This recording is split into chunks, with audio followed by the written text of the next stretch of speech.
강의 잘 들었는데요. 그동안 이제 저희가 알기는, 이 정권이 이제 안보 정권을 이제 70년을 해먹었는데, 안전을 도외시하고, 정권과 자본과의 합작에 의한 그 세월호 운영 자체가 이제 결국은 그런 정권적 또 이제 경제적 이런 그 두 가지가 합쳐서 일어난 사고다 이렇게 알고 있었거든요. 그런데 이제 차츰차츰 나타나는 게 뭐 무슨 함정이 떴다든지 또 기타 뭐 단상이 있다든지 해서 지금 의문을 이제 계속 야구하고 있는데 우리가 천안함 사건만 보더라도 사실 그 진실이 아직도 뭐 밝혀지지 않았다고 그러지만 이미 나왔잖아요. 천안함은 분명히 한미 간의 훈련을 하다가 뭐 이스라엘 잠수정이 와서 일으킨 사고다. 이렇게 나와 있지 않습니까? 그리고, 안보리에 가서도 천안함의 진실은 북에서 하지 않았다. 그런 말 없다. 그런 일이 절대 일어나면 안 된다. 하고만 결의가 되는데, 이명박이는 북에서 다 했다고, 유엔 안보리에서도 결의됐다. 있다고 거짓말 하는 대통령이 되고 지금까지 그랬는데요. 제가 생각에는 천안함 사건이나 이번에 세월호 사건이 이렇게 바다에서 이제 일어나는데 이런 사건으로 하여금 어떠한 이익을 가져오려고 하는 큰 뜻, 그런 그 계략적 그런 상황에서 일어났다고 생각할 수밖에 없잖아요. 그러면 미국의 함정 뜬 것도 분명히 밝혀야 되는데 그건 지금 밝히지 못하고 있다면서요. 그러나 지금 재판에 나와 있는 사람들 얘기만 가지고도 그게 밝힐 수 있을까? 그런 걸 좀 여쭤보고 싶습니다. 예, 이번 사건을 통해서 과연 그렇다면 누가 이득을 보는 것인가, 이득을 보는 자가 있는가라는 부분에서 제가 한 두 가지 정도 좀 이제 생각을 해볼 수 있을 것 같긴 한데요. 일단은 이제 지금 집권 세력이죠. 집권 세력이 직접적으로 이른바 대선 부정선거에 대해서 완전히 자유로워졌다고 좀 생각을 합니다. 이건 제가 이런 표현 자체가 상당히 좀 약간 좀 과도한 표현일 수는 있겠는데요. 자유로워졌다기보다는 한 집 내려놨다 이렇게 좀 표현하는 게 맞을 것 같습니다. 왜냐하면 6월 4일에 지방선거가 있었지 않습니까? 만약에 세월호 사고가 없었다면 전국은 어떻게 흘러갔을까라는 부분을 보면 끊임없이 지난 2012년 대선은 부정선거였다라고 주장하고 있는 진보 진영 그리고 이제 시민 진영 일각의 분들이 더욱더 활동의 폭을 넓히셨겠죠. 적극적으로 이번 6.4 선거에는 절대 부정선거가 재현돼서는 안 된다 라고 하면서 민주당을 적극적으로 견인하기 위해서 노력을 하셨을 거라고 생각이 들어요.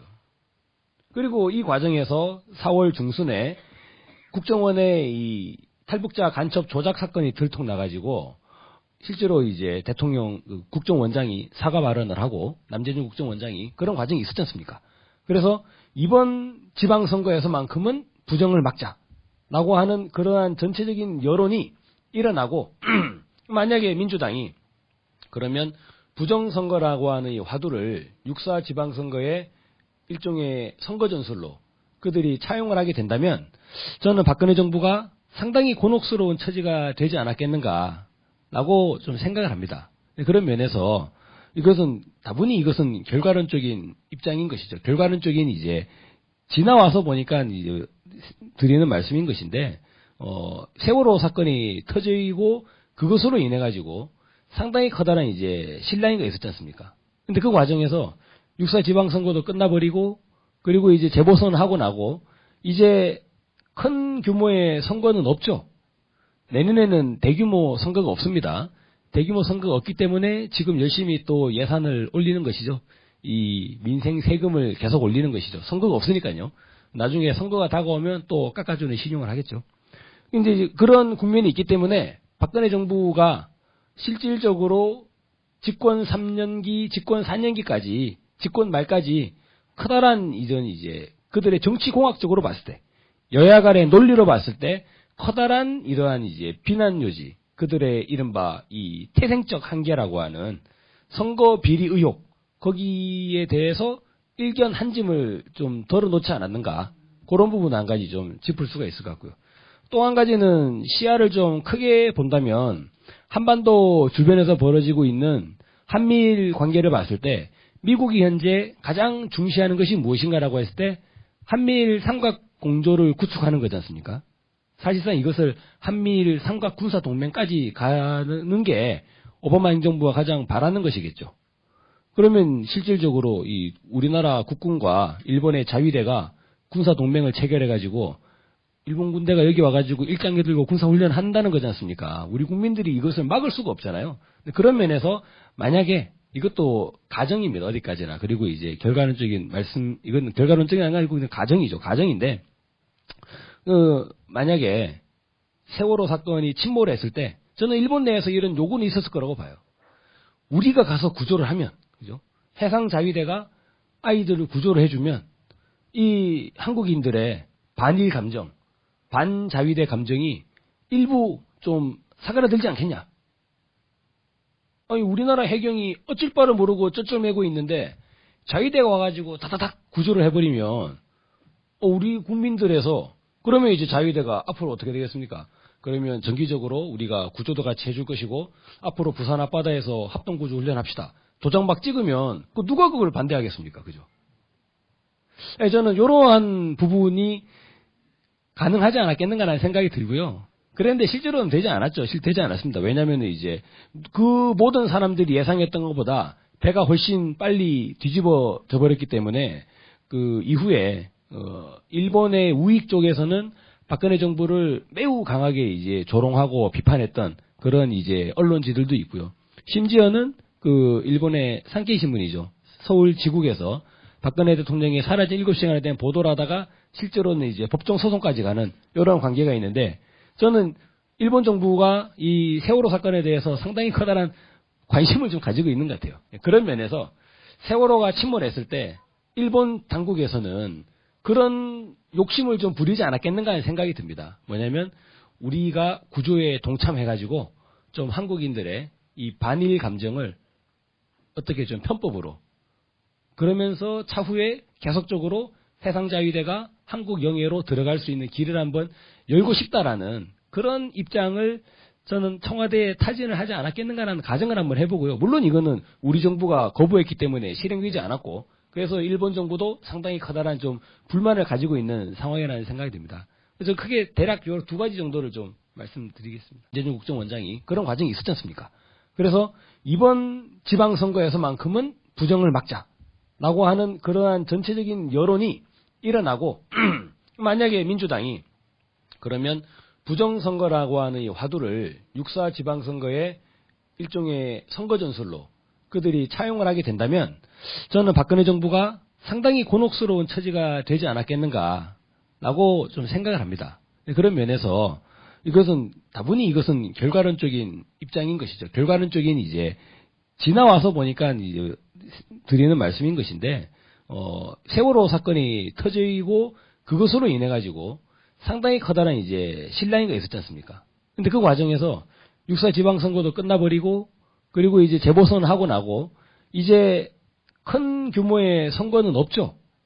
내년에는 대규모 선거가 없습니다. 대규모 선거가 없기 때문에 지금 열심히 또 예산을 올리는 것이죠. 이 민생 세금을 계속 올리는 것이죠. 선거가 없으니까요. 나중에 선거가 다 위해서 하지 않았다. 그런 말 없다. 그런 일이 절대 일어나면 안 된다. 학교만 결의가 되는데 이명박이는 북에서 다 했다고 유엔 안보리에서도 결의됐다. 있다고 거짓말하는 대통령이 되고 지금까지 그랬는데요. 제가 생각에는 천안함 사건이나 이번에 세월호 사건이 이렇게 바다에서 이제 일어나는데 이런 사건으로 하여금 어떠한 이익을 가져오려고 하는 큰 뜻, 그런 그 계략적 그런 상황에서 일어났다고 생각할 수밖에 없잖아요. 그러면 미국의 함정 뜬 것도 분명히 밝혀야 되는데 그건 지금 밝히지 못하고 있다면서요. 그러나 지금 재판에 나와 있는 사람들 얘기만 가지고도 그게 밝힐 수 있을까? 그런 걸 좀 여쭤보고 싶습니다. 예, 이번 사건을 통해서 과연 그렇다면 누가 이득을 보는 것인가, 이득을 보는 자가 있는가라는 부분에서 제가 한 두 가지 정도 좀 이제 생각을 해볼 수 있을 것 같긴 한데요. 일단은 이제 지금 집권 세력이죠. 강의 잘 들었는데요. 그동안 이제 저희가 알기는 이 정권이 이제 안보 정권을 이제 70년을 해먹었는데 안전이 안전을 도외시하고 정권과 자본과의 합작에 의한 그 세월호 운영 자체가 이제 결국은 그런 정권적 또 이제 경제적 이런 그 두 가지가 합쳐서 일어난 사고다 이렇게 알고 있었거든요. 그런데 이제 차츰차츰 나타나는 게 뭐 무슨 함정이 떴다든지 또 기타 뭐 단상이 있다 이렇게 해서 지금 의문을 이제 계속 야구하고 있는데 우리가 천안함 사건만 보더라도 사실 그 진실이 아직도 뭐 밝혀지지 않았다고 그러지만 이미 나왔잖아요. 천안함은 분명히 한미 간의 훈련을 하다가 뭐 이스라엘 잠수정이 와서 일으킨 사고다 이렇게 나와 있지 않습니까? 그리고 안보리에 가서도 천안함의 진실은 보면 또 깎아주는 신용을 하겠죠. 근데 그런 국면이 있기 때문에 박근혜 정부가 실질적으로 집권 3년기, 집권 4년기까지, 집권 말까지 커다란 이제 그들의 정치공학적으로 봤을 때, 여야 간의 논리로 봤을 때 커다란 이러한 이제 비난 요지, 그들의 이른바 이 태생적 한계라고 하는 선거 비리 의혹, 거기에 대해서 일견 한 짐을 좀 덜어놓지 않았는가. 그런 부분 한 가지 좀 짚을 수가 있을 것 같고요. 또 한 가지는 시야를 좀 크게 본다면 한반도 주변에서 벌어지고 있는 한미일 관계를 봤을 때 미국이 현재 가장 중시하는 것이 무엇인가라고 했을 때 한미일 삼각 공조를 구축하는 거지 않습니까? 사실상 이것을 한미일 삼각 군사 동맹까지 가는 게 오바마 행정부가 가장 바라는 것이겠죠. 그러면 실질적으로 이 우리나라 국군과 일본의 자위대가 군사 동맹을 체결해가지고 일본 군대가 여기 와가지고 일장기 들고 군사 훈련 한다는 거지 않습니까? 우리 국민들 집권 세력이 직접적으로 이른바 대선 부정선거에 대해서 완전히 자유로워졌다고 좀 생각을 합니다. 이건 제가 이런 표현 자체가 상당히 좀 약간 좀 과도한 표현일 수는 있겠는데요. 자유로워졌다기보다는 한 집 내려놨다. 이렇게 좀 표현하는 게 맞을 것 같습니다. 왜냐하면 6월 4일에 지방선거가 있었지 않습니까? 만약에 세월호 사고가 없었다면 전국은 어떻게 흘러갔을까라는 부분을 보면 끊임없이 지난 2012년 대선은 부정선거였다라고 주장하고 있는 진보 진영 그리고 이제 시민 진영 일각의 분들이 더욱더 활동의 폭을 넓히셨겠죠. 적극적으로. 이번 6.4 선거에는 절대 부정선거가 재현돼서는 안 된다. 라고 하면서 민주당을 적극적으로 견인하기 위해서 노력을 하셨을 거라고 생각이 들어요. 그리고 이 과정에서 4월 중순에 국정원의 이 탈북자 간첩 조작 사건이 들통나가지고 실제로 이제 대통령 국정원장이 사과 발언을 하고